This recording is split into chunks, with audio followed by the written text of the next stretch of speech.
Guys एक और video अपन करते हैं चैप्टर नंबर 4 का प्राथमिक क्रियाएं जो आपकी रहेंगी। ठीक है, तो प्राथमिक क्रियाएं जो है अपनी महत्वपूर्ण हो जाती हैं और इस जो क्रियाएं हैं इसके अंदर कौन कौन से जो क्वेश्चंस हैं वो बहुत ही महत्वपूर्ण आपके होने वाले हैं, तो उनके बारे में अपन इसके अंदर चर्चा करेंगे। तो पहला क्वेश्चन जो है आप देख रहे होंगे। ठीक है, तो अपन यहाँ क्वेश्चन जो है वो स्टार्ट करते हैं और देखते हैं क्या है। तो पहले क्वेश्चन की अगर अपन बात करें, ठीक है, तो पहला क्वेश्चन आपका है निम्न में से कौन निम्न, एक मिनट यहाँ थोड़ा सा मैं इसको जूम आउट कर लेता हूँ ताकि आपको अच्छे से दिखाई दे। ठीक है, तो पहला क्वेश्चन है निम्न में से प्राथमिक क्रियाकलाप नहीं है। तो यहाँ पर आपको बताना है कि इसमें जो है प्राथमिक क्रियाकलाप है वो नहीं है। तो देखिए आखेट, कृषि और मत्स्य पालन जो है ये तीनों ही क्या है, प्राथमिक हैं। तो इसमें क्या है, राइट होगा आपका ऑप्शन नंबर द। विनिर्माण जो है वो द्वितीय क्रिया का है। ठीक है, दूसरा देखते हैं निम्न में से कौन सी रोपण फसल नहीं है। तो यहाँ पर आपको बताना है कि निम्न में से जो है रोपण फसल है वो नहीं है। तो कौन सा नहीं है, तो देखिए यहाँ पर आपका क्या क्या है, चावल है, गन्ना है, रबड़ है और कॉफ़ी है। तो यहाँ पर जो आपका राइट ऑप्शन होगा स्टूडेंट वो होगा ऑप्शन नंबर द। चावल है वो रोपण जो है कृषि है उसके अंदर शामिल नहीं किया जाता है। उसके बाद में क्वेश्चन नंबर 3 की अगर अपन बात करें तो यहाँ पर है रबड़ की कृषि किस कृषि की प्रमुख विशेषता है। तो रबड़ की जो कृषि है वो कौन सी की है, तो कौन सी कृषि के अंदर की जाती है। तो इसका राइट जो ऑप्शन है आपका वो होगा ऑप्शन नंबर स, रोपण कृषि का। ठीक है, रबड़ जो है वो रोपण कृषि का उदाहरण है या उसकी विशेषता है। चौथा क्वेश्चन है स्थानांतरित कृषि को तो ये कहा जाता है। तो यहाँ पर देखिए थोड़ा सा मिस है, यहाँ पर लादाग होगा। ठीक है, यहाँ पर लद्दाख होगा। ठीक है, ये आपका गलत है, लद्दाख। ठीक है, लद्दाख। ठीक है, स्थानांतरण कृषि को लद्दाख कहा जाता है। तो कहाँ कहा जाता है ये, तो इंडोनेशिया और मलेशिया में जो है इसको लद्दाख कहा जाता है। मैक्सिको में इसको मिल्पा कहा जाता है, भारत में इसको झूम कहा जाता है। ठीक है, तो ये आपको याद रखना है। पांचवें क्वेश्चन की ओर चलते हैं, निम्न में से कौन सी गहन कृषि की मुख्य फसल है। तो गहन कृषि की फसल जो है यहाँ पर कौन सी है, तो यहाँ पर जो है गहन कृषि की जो फसलों की बात करें तो यहाँ पर गेहूं और चावल दोनों ही जो है गहन कृषि की फसल हैं, लेकिन यहाँ पर आपको राइट ऑप्शन करना है चावल। ठीक है, हो सकता है कि यहाँ पर कुछ मिसप्रिंट हो गया हो, इसके लिए गेहूं और चावल दोनों आ गया। तो यहाँ पर गहन निर्वाह कृषि है उसके दोनों ही क्या है, उदाहरण है। ठीक है, तो ये आपको याद रखना है। बढ़ते हैं नेक्स्ट क्वेश्चन की ओर। नेक्स्ट क्वेश्चन हमारा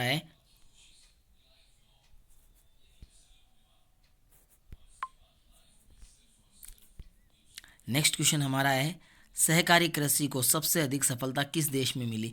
तो सहकारी जो कृषि है उसको सबसे ज़्यादा सफलता कहाँ मिली थी, तो आपका राइट ऑप्शन होगा डेनमार्क। नेक्स्ट क्वेश्चन है निम्न में से कौन सा शीतोष्ण घास का मैदान नहीं है। तो ये आपके जो है पंपास, डाउन और वेल्स जो हैं ये तीनों के तीनों शीतोष्ण घास के मैदान है, सवाना नहीं है, सवाना उष्ण कटिबंधीय है। ठीक है, तो ऑप्शन नंबर द आपका जो है वो बिल्कुल सही हो जाएगा। उसके बाद में रूस में सामूहिक कृषि को कहा जाता है। तो रूस में की जाने वाली जो सामूहिक कृषि है उसको किस नाम से जाना जाता है, तो आपका जो राइट ऑप्शन होगा वो होगा ऑप्शन नंबर ब, कोल खोज के नाम से उसको जाना जाता है। ठीक है, तो यहाँ पर एक और अब रेगिस्तान की बात करें तो रेगिस्तान का है च्युइंगम को चबाने के बाद शेष बचे भाग को कहते हैं। तो देखिए ये क्वेश्चन जो है मुझे नहीं मिला है। ठीक है, मैं कोशिश कर रहा हूँ, अगर इसका आंसर मिलेगा तो मैं आपको कमेंट कर दूंगा।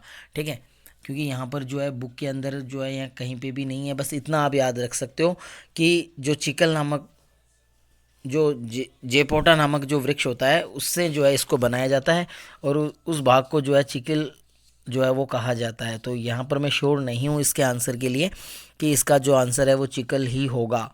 ठीक है, तो लेकिन मैं यहाँ पर ढूंढ कर आपको ज़रूर दूंगा ये, और इसका आपको जो है मैं बता भी दूंगा। तो तब तक आपको जो है और आगे देखना है और इसका मैं कमेंट कर दूंगा कि इसका राइट आंसर क्या होगा। नेक्स्ट क्या है, झूमिंग कृषि को मैक्सिको में कहा जाता है। तो मैंने अभी आपको बताया, तो इसको मिल्पा कहा जाता है। क्या कहा जाता है, मिल्पा। ठीक है, झूमिंग कृषि को मैक्सिको में मिल्पा के नाम से जाना जाता है। नेक्स्ट है ब्राज़ील में कॉफ़ी के बागान जिन्हें कहा जाता है, तो क्या कहा जाता है? फेजेंडा। फेजेंडा क्या कहा जाता है? फेजेंडा कहा जाता है। ठीक है। अंगूर की कृषि क्षेत्र की विशेषता है, तो कौन से यहाँ पर हो जाएगा? थोड़ा सा ऊपर कर लेते हैं अपन इसे। तो इसमें आपको याद रखना है 2 नंबर में मिल्पा होगा, 3 नंबर में आपका फजेंडा होगा।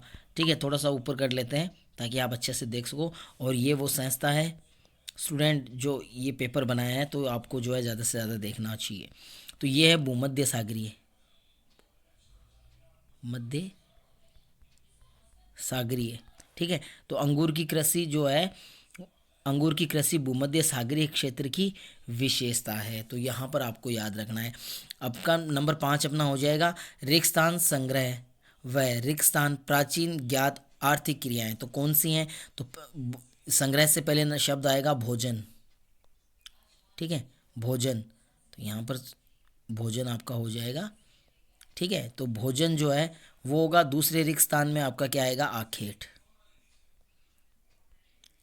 ठीक है, तो भोजन संग्रहण व आखेट प्राचीनतम ज्ञात आर्थिक क्रियाएं हैं। ठीक है, जो सबसे पहले शुरू की गई थी, तो ये हैं 2 आपकी, भोजन संग्रह व आखेट। ठीक है, तो यहाँ पर रिक्त स्थान आपके कंप्लीट होते हैं। और अब अपन इसमें अति लघुतरात्मक जो क्वेश्चंस हैं वो अपन देखेंगे कि कौन से जो हैं वो हैं।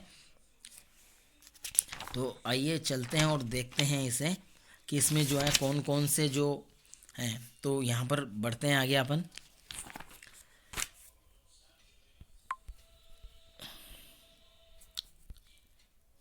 तो पहला हमारा जो लघुतरात्मक प्रश्न है, ट्रक कृषि क्या है? तो ट्रक कृषि है वो क्या होती है? तो इसका आप जो आंसर है वो बुक में भी देख सकते हैं, या जो मैं बोल रहा हूँ वो भी आप मिला सकते हैं। ठीक है, तो आइए अपन देखते हैं। तो इसको जो है वो क्यों कहा जाता है? तो क्या होता है कि ट्रक फार्म एवं बाजार के मध्य की दूरी जो एक रात में जो है ट्रक द्वारा तय कर ली जाती है, और उसी आधार पर इसे ट्रक कृषि का नाम दिया गया है। ठीक है, यानी जहाँ पर फसलों का उत्पादन होता है वहाँ से बाजार तक की दूरी है वो एक ट्रक द्वारा एक रात में पूरी कर ली जाती है। ठीक है, और इसी कारण से इस कृषि को जो है ट्रक कृषि नाम दिया गया है। उसके बाद में अपन नेक्स्ट बात करेंगे सहकारी कृषि की। सॉरी, दूसरा प्रश्न यहाँ पर है, गहन निर्वाह कृषि के 2 प्रकार बताओ। तो गहन जो निर्वाह कृषि है उसके 2 ही प्रकार है स्टूडेंट। पहला है गहन जो निर्वाह कृषि है उसके जो है, तो पहला आपका हो जाएगा 2 प्रकार में से। पहला है चावल प्रधान गहन निर्वाह कृषि। ठीक है, तो पहला क्या हो जाएगा? चावल प्रधान गहन निर्वाह कृषि।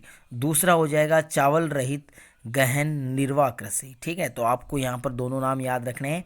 पहला चावल प्रधान गहन निर्वाह कृषि, दूसरा है चावल रहित गहन निर्वाह कृषि। ठीक है, तो ये 2 प्रकार आपके हैं, तो आप यहाँ पर 2 प्रकार जो है वो देख सकते हो। ठीक है, नेक्स्ट बढ़ते हैं। सहकारी कृषि किसे कहते हैं? तो सहकारी कृषि जो है वो किसे कहते हैं? ठीक है, तो इसका भी आप जो आंसर है वो आराम से सुने।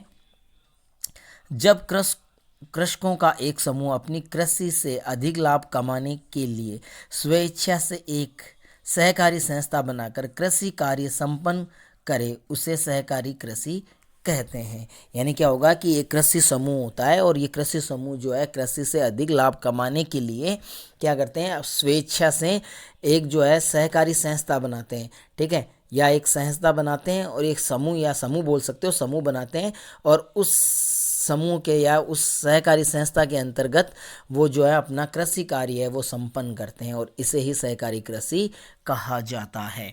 नेक्स्ट है भूमध्य सागरीय कृषि की विशेषता बताएं। तो भूमध्य सागरीय कृषि की प्रमुख विशेषता है अंगूर की फसलों का उत्पादन करना। तिब्बत एवं इंडीज पर्वतीय क्षेत्रों में कौन से पशु पाले जाते हैं? तो यहाँ पर 2 प्रकार के हैं, याक और लांबा। ठीक है, तो ये आपको याद रखना है। याक जो है वो तिब्बत में पाले जाते हैं और इंडीज में लांबा पाले जाते हैं, तो याक और लांबा। नेक्स्ट है ऋतु प्रवास से क्या आशय है? तो ऋतु प्रवास से आप समझते होंगे ना, चलवासी पशुचारण में है ये। ठीक है, जो एक स्थान से दूसरे स्थान पर अपने पशुओं को चारे के लिए ले जाते हैं, ठीक है, या तो आप ये कर दो या ये भी कर सकते हो कि जो मतलब ठंडे देशों के लोग में ठंडे प्रदेशों के लोग होते हैं वो सर्दियों में जो है मैदानों में आ जाते हैं और गर्मियों में वापस पर्वतीय क्षेत्रों पर चले जाते हैं, यानी मौसम के अनुसार। ठीक है, या नॉर्मली आप ये भी कह सकते हो मौसम के अनुसार जो प्रवास होता है उसे ऋतु प्रवास कहते हैं, या ऋतु के अनुसार जो प्रवास होता है वो ऋतु प्रवास कहलाता है। नेक्स्ट है आर्थिक क्रियाओं के 4 जो वर्ग हैं वो कौन से हैं। तो आर्थिक क्रियाओं के 4 वर्ग हैं, प्राथमिक क्रिया, द्वितीय क्रिया, तृतीय क्रिया और चतुर्थ क्रिया। ठीक है, तो आपकी जो क्रियाएं हैं वही इसके वर्ग हैं। तो 4 वर्ग हैं, प्राथमिक, द्वितीय, तृतीय और चतुर्थ। नेक्स्ट है मिश्रित कृषि की सर्व प्रमुख विशेषता क्या है। तो मिश्रित कृषि की जो सबसे प्रमुख विशेषता है वो यही है, कृषि उत्पादन के साथ पशुपालन करना। ठीक है, कोई दिक्कत नहीं है। नेक्स्ट की ओर बढ़ते हैं अपन। नेक्स्ट है लघुतरात्मक क्वेश्चन आपके रहेंगे, कृषि क्या है, कृषि के प्रकारों के नाम लिखें। तो यहाँ पर आपको बताना है कृषि क्या है। ठीक है, तो मानव द्वारा किसी भी जो अनाज का उत्पादन करना कृषि कहलाता है। ठीक है, तो कृषि हो जाएगा। उसके बाद में कृषि के प्रकार, तो कृषि के जितने भी प्रकार हैं जैसे आपकी मिश्रित कृषि, रोपण कृषि, गहन निर्वाह कृषि, स्थानांतरण कृषि, ठीक है, वाणिज्य अनाज कृषि, तो ये इसके प्रकार हैं, तो आप यहाँ पर लिख देना।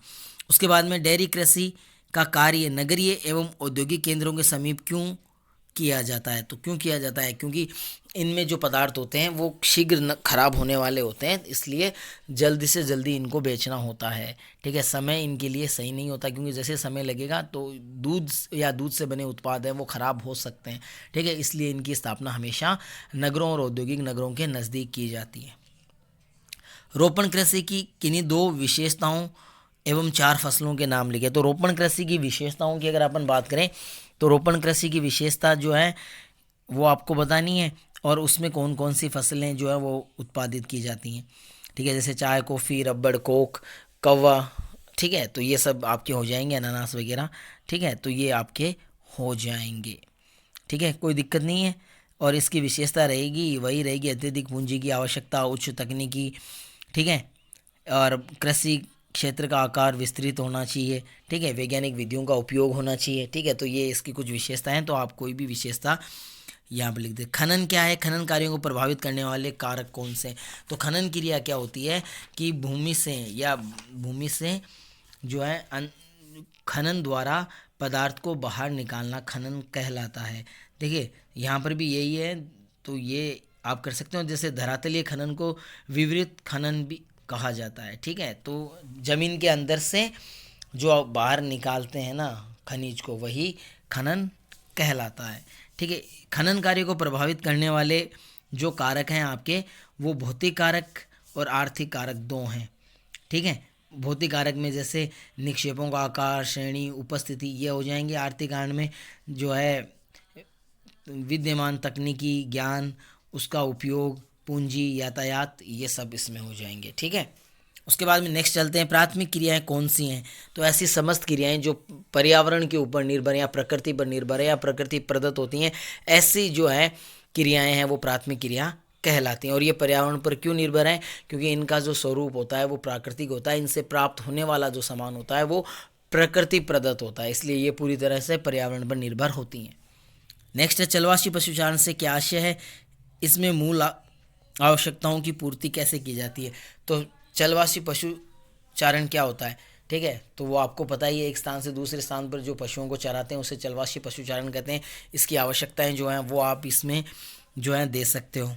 ठीक है, नेक्स्ट आपका है मिश्रित कृषि की विशेषताएं लिखें, किन किन क्षेत्रों में की जाती है। तो मिश्रित कृषि है उसकी विशेषताएं आपको लिखनी है, और कौन कौन से क्षेत्रों में की जाती है वो भी। बाजार के लिए सब्जी की खेती व उद्यान कृषि को विस्तार पूर्वक समझाइए। ठीक है, तो ये आपका मिल जाएगा, बाजार के लिए सब्जी खेती एवं उद्यान कृषि। ठीक है, तो ये आपका हो जाएगा, तो आप ये भी आपको बुक में मिल जाएगा। ठीक है, तो इस वीडियो में इतना ही। नेक्स्ट वीडियो में चैप्टर नंबर 5 के साथ फिर से मिलेंगे, तब तक के लिए नमस्कार, धन्यवाद।